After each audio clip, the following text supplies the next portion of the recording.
welcome back. So, this is the general discussion topic. Now, we're going to do things a little bit differently this week. The topic is p hacking, which is something you probably have never heard of, especially since we're only covering p values this week. So, the topic fits, but you're going to have to get a little bit under your feet before you fully understand it. You will want to do the general discussion topic first because I think the current topic discussion kind of follows this. I mean, it'll be I think we chose a Cornell researcher that threw his life away p hacking, and let it be known. So we're getting into some interesting stuff here on some of these current topics. This one, um, rather than having you waste time looking up empirical journal articles, there's three short videos. One, Pete Judo, who actually did a lot of the investigative reporting on a lot of the academic fraud that we're going to look at throughout the rest of the semester. So I'm going to use his video first to kind of introduce what p hacking is and ways people do it. And I've got a couple of other videos just to kind of reinforce and be a little more scientific about exactly what it is and why it's bad. One, Josh Stormer's StatQuest, which is a site that I recommend a lot for people struggling with statistical concepts because he's got kind of a quirky, unique way to present it. He sings a little banjo and stuff. I mean, it's okay. I mean, he's a scientist at somewhere in North Carolina, maybe Chapel Hill. I can't remember, but it's upbeat, and he does a good job of explaining really tough concepts visually. And then finally, Statistics Crash Course has a short 10-minute video, and she does a phenomenal job at covering tough topics and statistics and being straightforward and fast moving. She also has way more resources than I do out of my own pocket. So we're going to use those. Normally, I would just send you the three links the way I did last semester, but the links aren't working if I don't put them through Yuja, and I don't know why. I don't know. But these videos are only like 10 minutes a piece, so it would have taken you longer to find quality empirical articles on. So you're not required to have any citations, no peer-reviewed citations for this one. Just watch the videos. I only ask that you make sure, and you will be required to watch the videos before you can move forward. But I mainly ask that you make sure your answers are found within the videos. Don't just go Google, put P and copy whatever it is. I want good quality answers. So other than that, let's get started with the first one with Judo and 6 ways that scientists fake data. If you're a scientist, then there's a huge amount of pressure to either publish or perish. And that's the idea that if your research isn't regularly getting published, especially in top journals, then you're going to perish in the world of science. You are not going to get the jobs you want, you're not going to get the grants you want, you're just going to fade into the abyss. Now, one of the most important factors for getting into one of these top journals is to achieve a result that is statistically significant. And as a result of that, scientists are strongly incentivized to try and achieve statistically significant results from all of their experiments. But of course, the way that science works, not all of your experiments are going to be statistically significant, and not all of your hypotheses are going to be proven right. So if you're a scientist and you don't achieve a statistically significant result, what do? You've just spent all this time and money and effort to do this experiment and you ended up with a null. Well, ideally, these results would get published too, because after all, knowing what doesn't work is also very useful for the academic literature. But that's not how the publishing system works because, well, it's completely broken. So instead, most scientists, the good ones, will just put that experiment in what they call the file drawer. Essentially, it's just sort of stowed away and nobody will ever hear about it because it's a null. But because of the pressure of publish or perish, some scientists can't afford to have another null and put that one in the file drawer. They have to produce a statistically significant result in order to get published. So some scientists engage in something called p-hacking, which is when you try and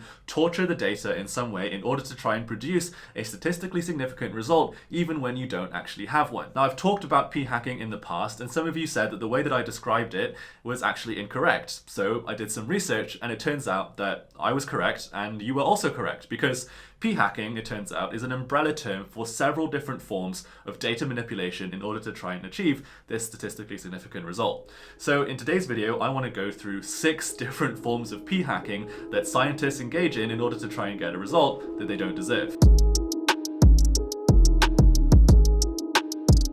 So the first one is called stopping rules. And the way that stopping rules works is that rather than do an experiment the proper way, which is to collect all of your data and then run your analysis on that full data set, instead, with stopping rules, what the scientist does is incrementally collect data and run statistical tests as they do so in order to try and achieve a statistically significant result. Then, as soon as they've collected just enough data to get a statistically significant result, they stop collecting data so that there's no risk of any new data that they collect upsetting that statistically significant result. Another term for this practice is data peeking. Essentially what the scientist is doing is sort of peeking behind the curtain to see what data they're collecting and using that to inform whether or not they want to stop collecting data. Now obviously this is problematic because it could be the case that if they were to collect that full sample, then that new data that they collected would mean that their result was not statistically significant. And so by reporting that it is statistically significant, they're saying that something is true when it often isn't. So that's the first form of p-hacking, stopping rules. So the second form of p-hacking is deleting outliers. So outliers are obviously very problematic for scientists because they deviate from the pattern that they're trying to show, the signal that they're trying to show through their data.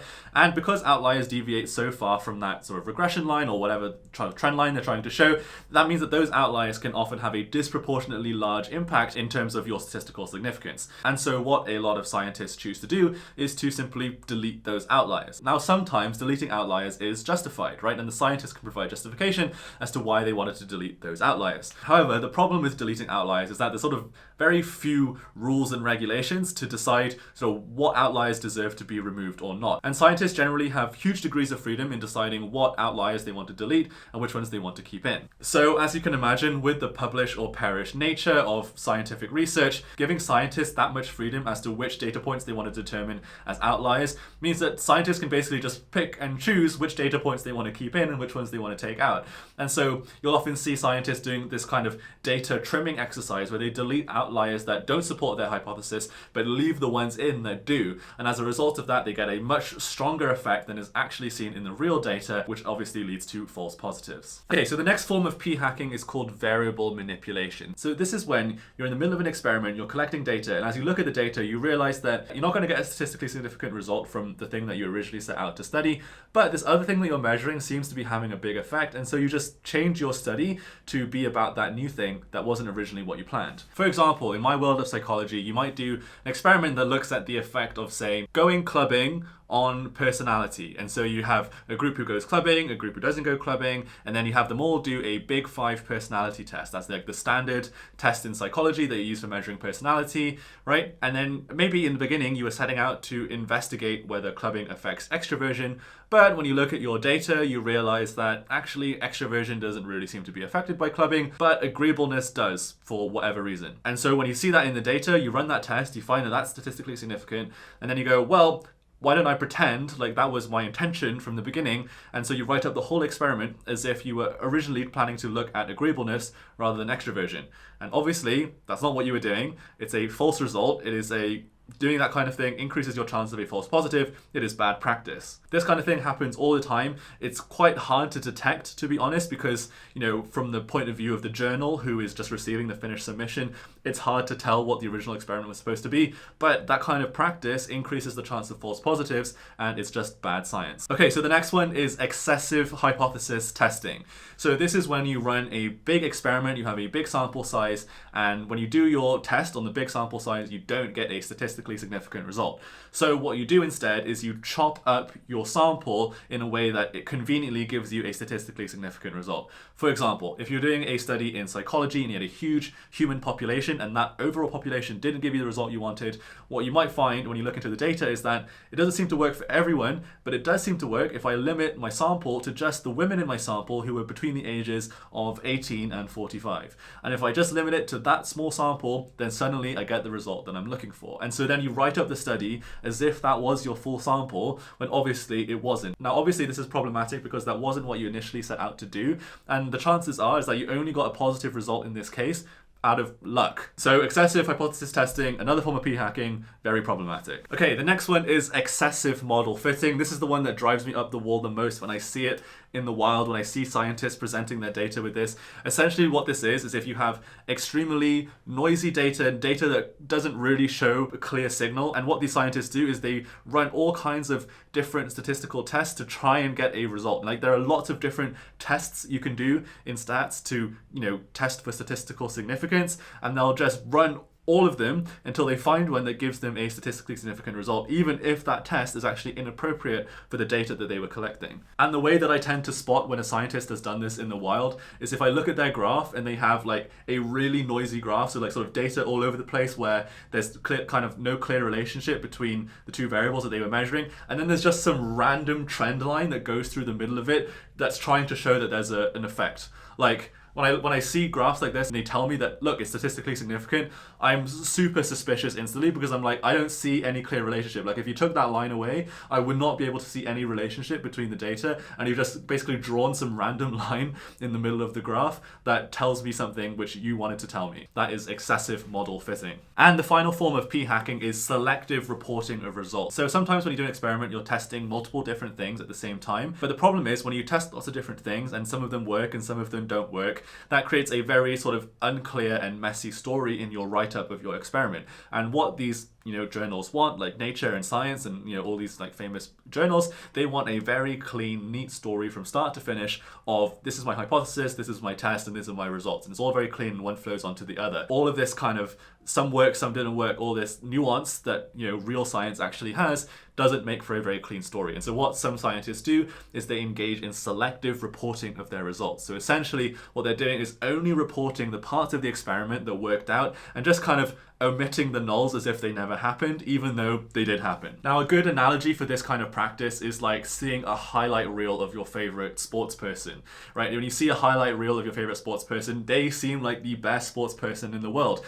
And that's because you're not seeing all of the shots that they missed, all of the failed passes, all of the failed, different parts of their game that are not being shown in the highlight reel, because, well, it's a highlight reel, right? And so that's what selective reporting is. Sometimes it's called cherry picking, right? It's a very problematic thing in science, where you're basically seeing highlight reel that like this thing has this really strong effect because look at all these amazing results, and you're not seeing all of those instances where, well, it just didn't work. So those are 6 different ways to do p-hacking, 6 ways that scientists fake their data. And by no means is this an exhaustive list of the ways that scientists can manipulate their data. Even worse than this, of course, is just making up data out of thin air. That's kind of beyond the title of p-hacking, and we've seen that kind of thing happening in the stories that I've covered on this channel in the past. But in my experience and in my opinion, as someone looking into this field from the outside, it seems like that kind of data fraud is less common, and that more common is this kind of data fraud, p-hacking, where you have data but you're just manipulating it in a way that looks better than it really is. Okay, that guy does a pretty good job. If you ever want to watch his channel, named Pete Judo, and we're going to watch several of his things throughout the semester. One thing he does, he likes to insert a lot of paid advertisements in the middle. I tried to cut them out as much as possible because they're not paying me.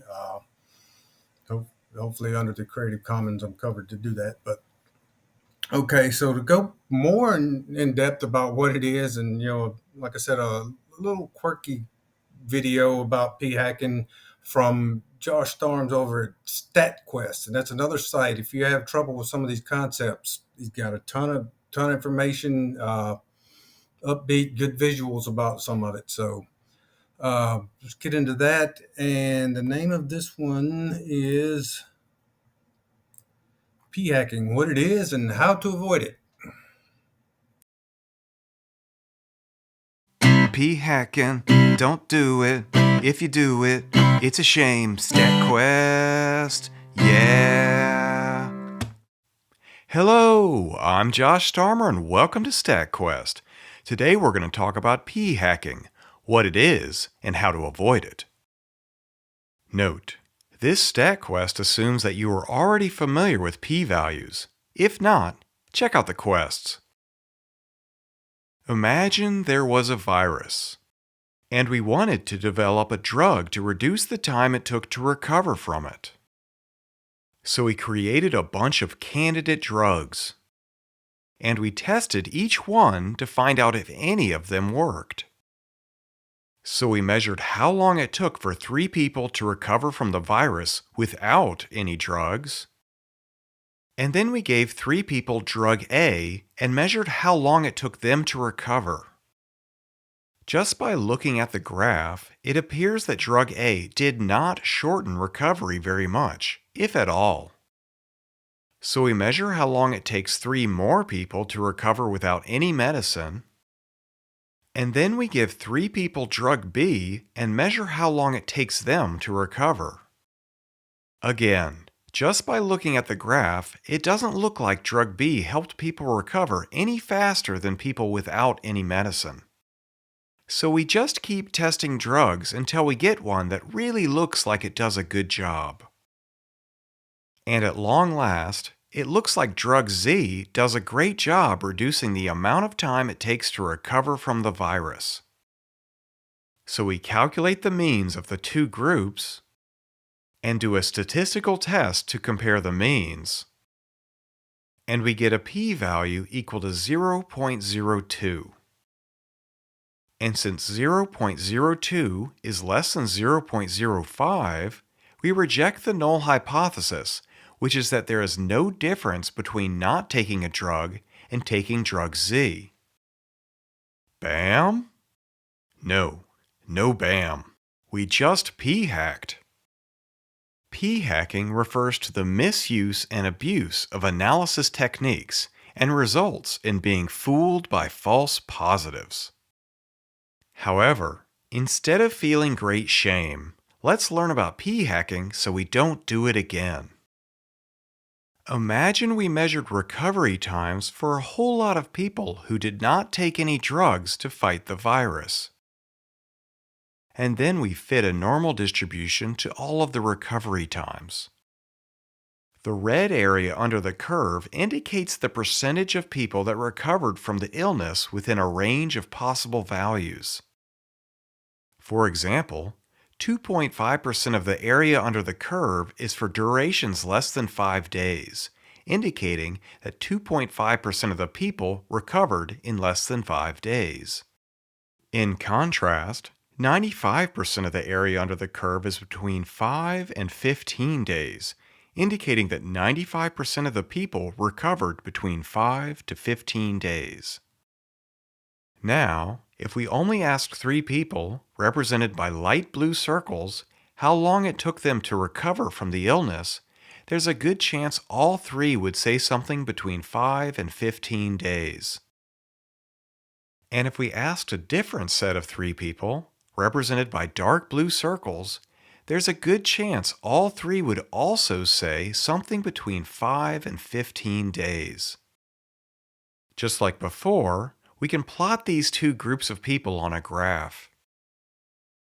And we can calculate the mean values for the 2 groups and compare those 2 means and get a p-value equal to 0.86.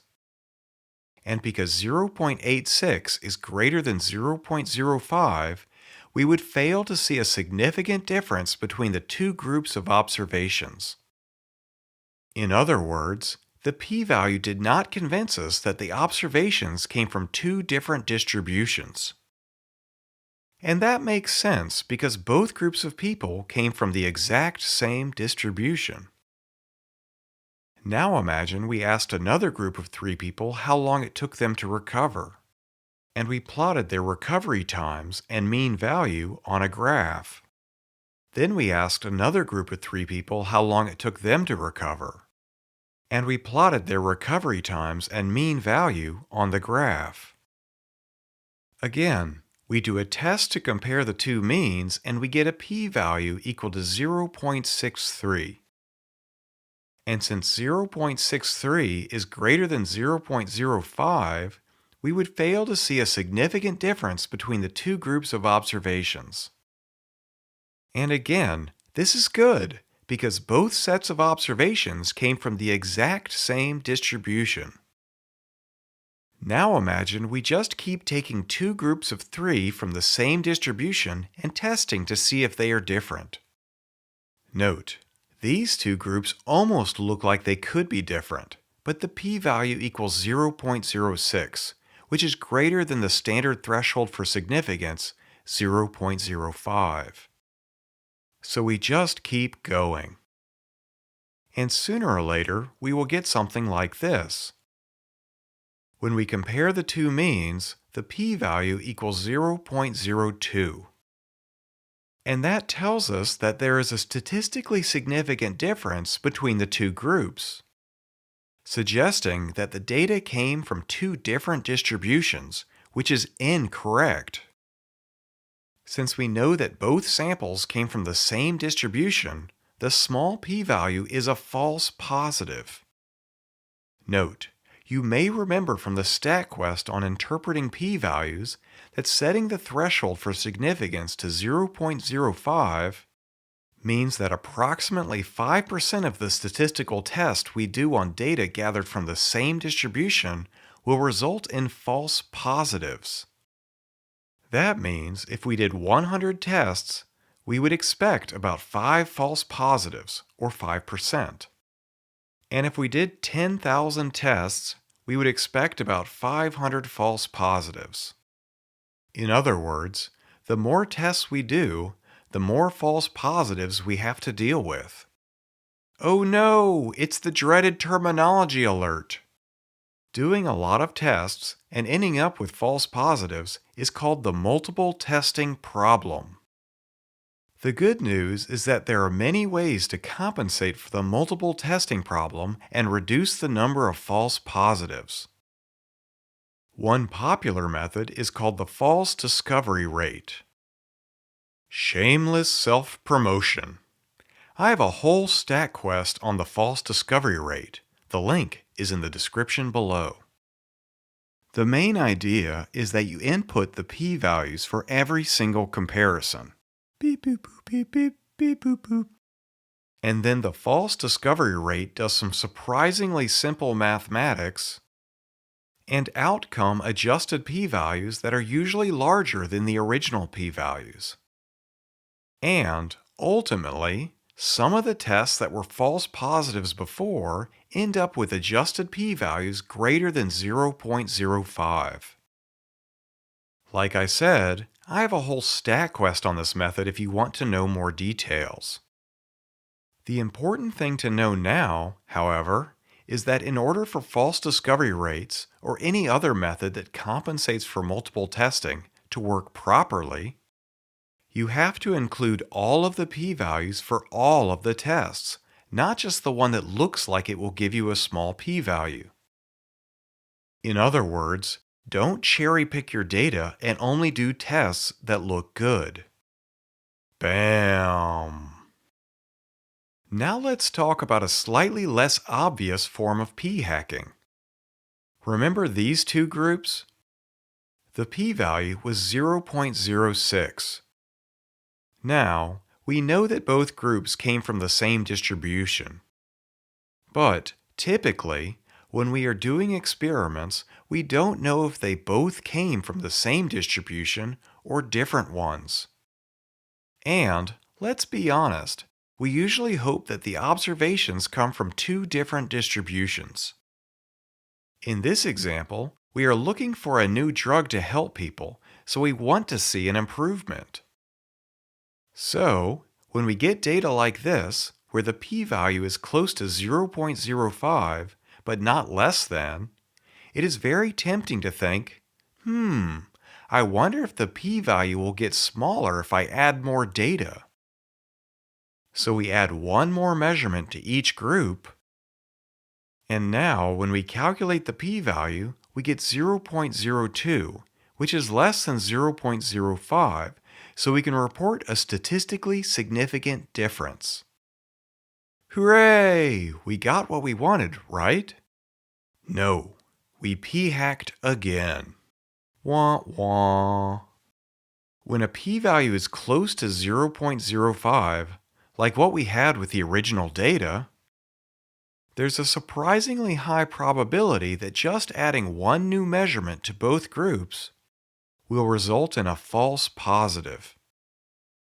In other words, even though using a threshold of 0.05 should only result in 5% of the bogus tests giving us false positives, the theory assumes that we only calculate a single p-value to make a decision.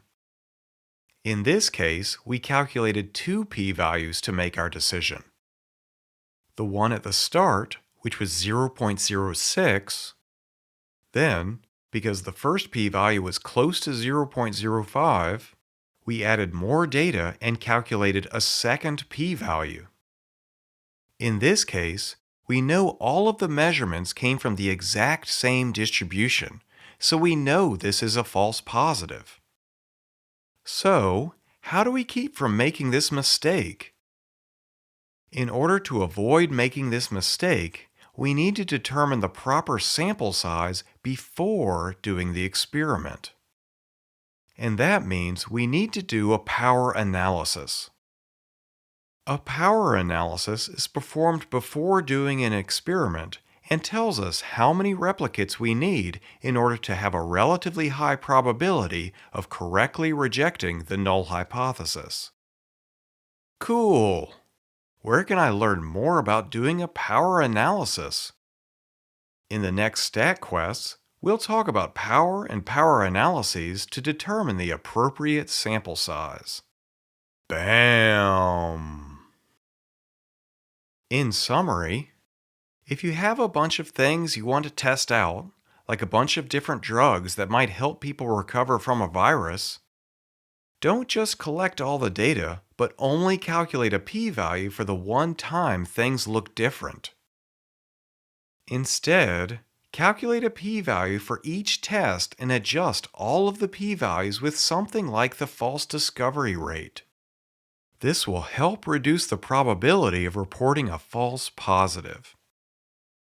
And when you do a test and get a p-value close to 0.05, but not quite less than 0.05, don't just add more observations to the data you already have. Instead, use the data you have for a power analysis to determine the correct sample size. This will help prevent you from being fooled by a false positive. Double bam! Hooray! We've made it to the end of another exciting stat quest. If you like this stat quest and want to see more, please subscribe.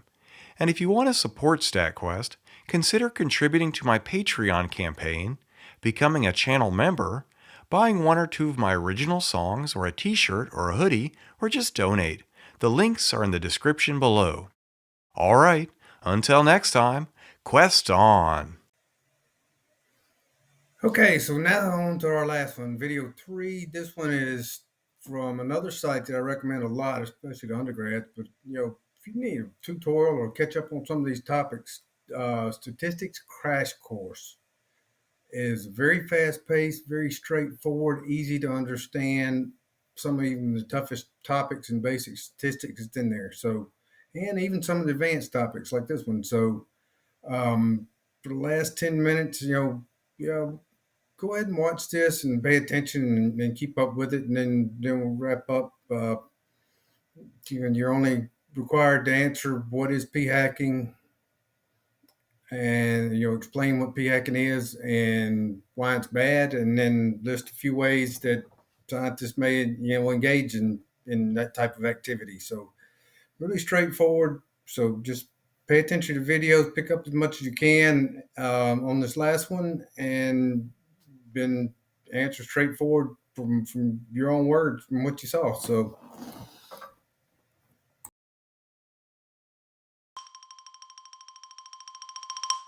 hi, I'm Adrienne Hill, and welcome back to Crash Course Statistics. Lies, damn lies, and statistics. Stats gets a bad rap, and sometimes it makes sense why. We've talked a lot about how p-values let us know something significant in our data, but those p-values and the data behind them can be manipulated, hacked, p-hacked.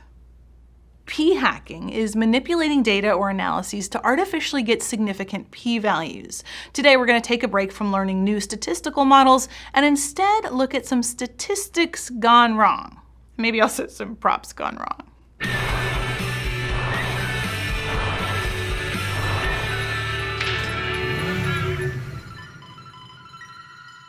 To recap, to calculate a p-value, we look at the null hypothesis, which is the idea that there's no effect. This can be no effect of shoe color on the number of steps you walk today, or no effect of grams of fat in your diet on energy levels.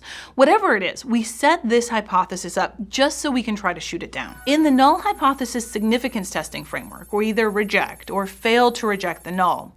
This binary decision process leads us to 4 possible scenarios. The null is true, and we correctly fail to reject it. The null is true, but we incorrectly reject it.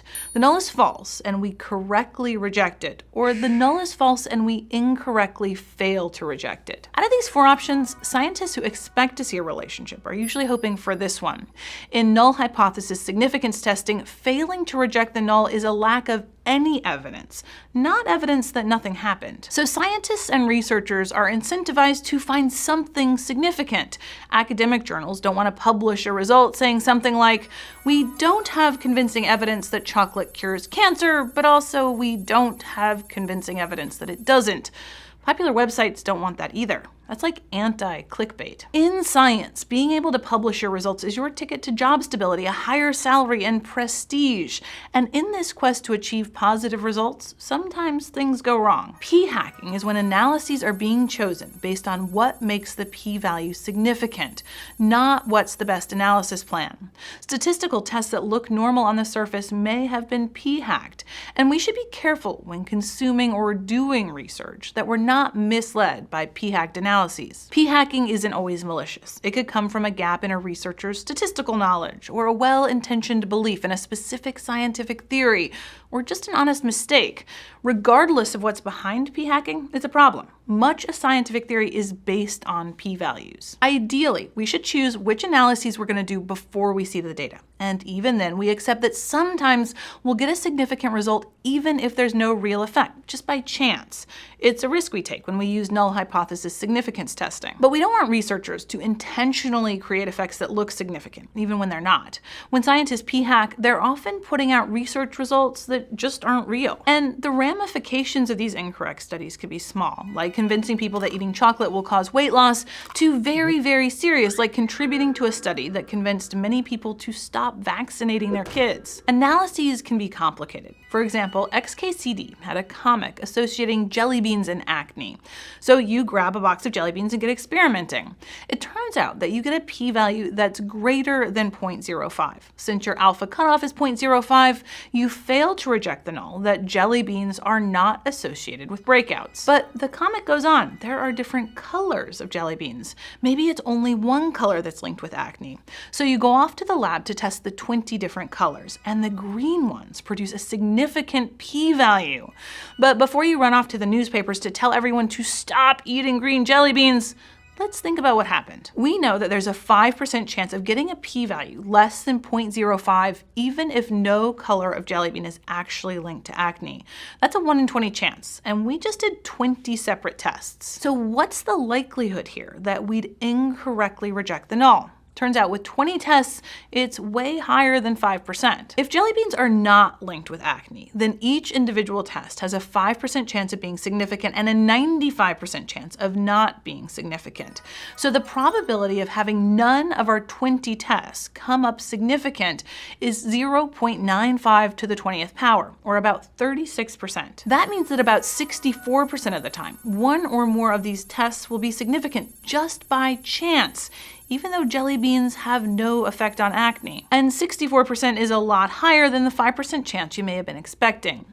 This inflated type 1 error rate is called the family-wise error rate. When doing multiple related tests, or even multiple follow-up comparisons on a significant ANOVA test, family-wise error rates can go up quite a lot, which means that if the null is true, we're going to get a lot more significant results than our prescribed type 1 error rate of 5% might imply. If you're a researcher who put a lot of heart, time, and effort into doing a similar study to our jelly bean one, and you found a non-significant overall effect, That's pretty rough, disappointing. No one is likely to publish your non-results. But we don't want to just keep running tests until we find something significant. A Cornell food science lab was studying the effects of the price of a buffet on the amount people ate at that buffet. They set up a buffet and charged half the people full price and gave the other half a 50% discount. The experiment tracked what people ate, how much they ate, who they ate it with, and had them fill out a long questionnaire. The original hypothesis was that there's an effect of buffet price on the amount that people eat. But after running their planned analysis, it turned out that there wasn't a statistically significant difference. So, according to emails published by BuzzFeed, the head of the lab encouraged another lab member to do some digging and look at all sorts of smaller groups: males, females, lunchgoers, dinnergoers, people sitting alone, people eating in groups of 2, people eating in groups of 2+, people who order alcohol, people who order soft drinks, people who sit close to the buffet, people who sit far away. According to those same emails, they also tested these groups on several different variables, like number of pieces of pizza, number of trips, fill level of plate, did they get dessert, did they order a drink. Results from this study were eventually published in 4 different papers and got media attention, but one was later retracted and 3 of the papers had corrections issued because of accusations of p-hacking and other unethical data practices. The fact that there were a few out of many statistical tests conducted by this team that were statistically significant is no surprise. Many researchers have criticized these results. Just like in our fake jelly bean experiment, they created a huge number of possible tests. And even if buffet price had no effect on the eating habits of buffet goers, we know that some, if not many of these tests, were likely to be significant just by chance. And the more analyses that were conducted, the more likely finding those fluke results become.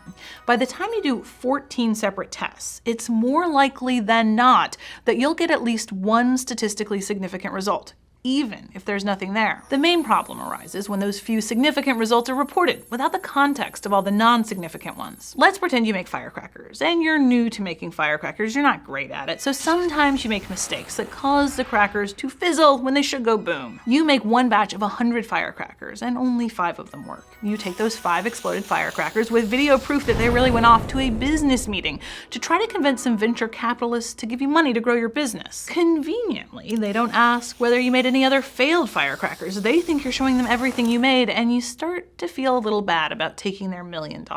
Instead, you do the right thing and tell them you actually made 100 firecrackers, and these are just the ones that turned out okay.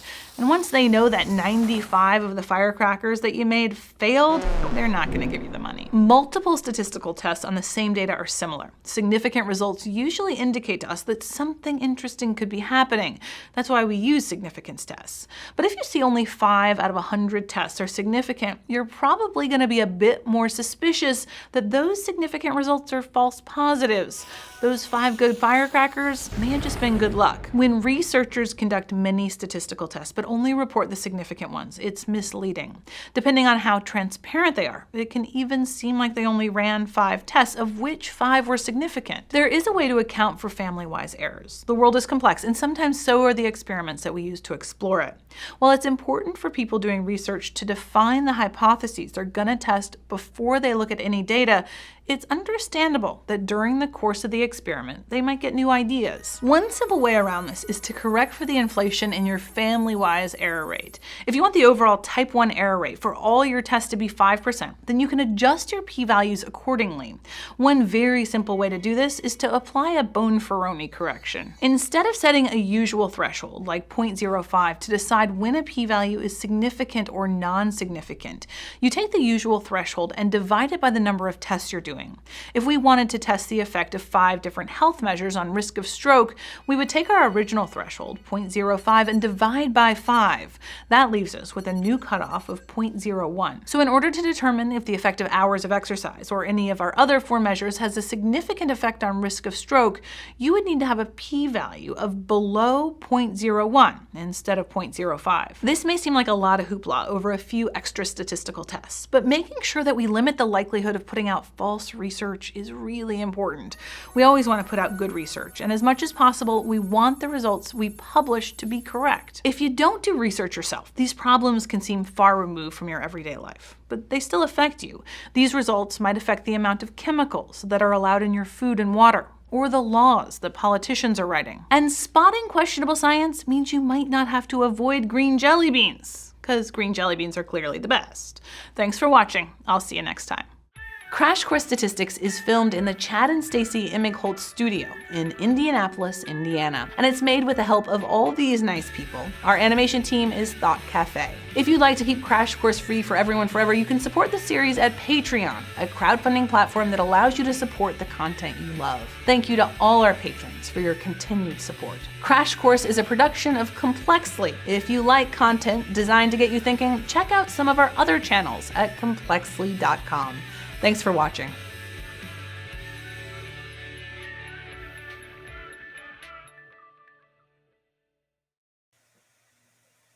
All right, so there they are. That's 3 little videos. I told y'all it wouldn't be too bad. Hope y'all learned something from them and gained something out of this. An interesting topic, especially since we're covering p-values and and statistically significant results. What they also remember: no peer-reviewed journal articles required, no outside sources. Just so long as your answer is found within the videos, I'm good. I just want you to just sit back, listen, and try to learn something this week. So, again, what is p-hacking and why is it bad? List several ways that scientists could engage in that type of activity. 3 or 4 is fine. Or actually 2 or 3 is more than enough. 3, fine. That's it. I hope y'all enjoyed just a little change of pace on the general topics. And I would be sure to do this one before the current topic. So knock yourself out and we'll catch you on the next one.